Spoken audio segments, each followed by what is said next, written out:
Alam mo yung lola ko, 90, 90 years old na. Oh. Pero malakas pa rin. Pero nakapaglalaba pa. Ba, pambihira naman yung lola mo, sanggol pala yun eh. Ba, yung lola ko, mas malakas doon, 95 anyos na. Yung sa'yo, 90 lang. Ba, sipin mo, bukod sa paglalaba, sipin mo, nananahi pa yun, linaw ng mata. Ilan taon? 95. Ay, teenager yung lola mo. Dahil yung lola ko, 100. 100 years old. Hindi lang sa bahay nagtatrabaho yun, sa bukid.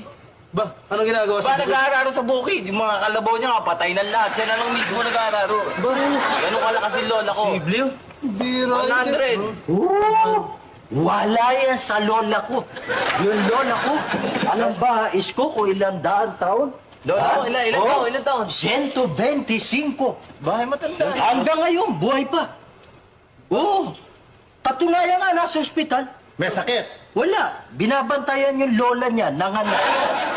Pinaglolo ko mga kapatid. Ikaw, tututos mo, pinaglolo ko parate. Eh, ikaw lang naman madaling lukoy rito. Magagalit ka pa.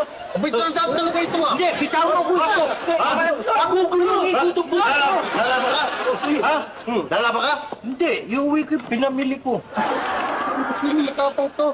Sino mo, may aawain niyo pa yun.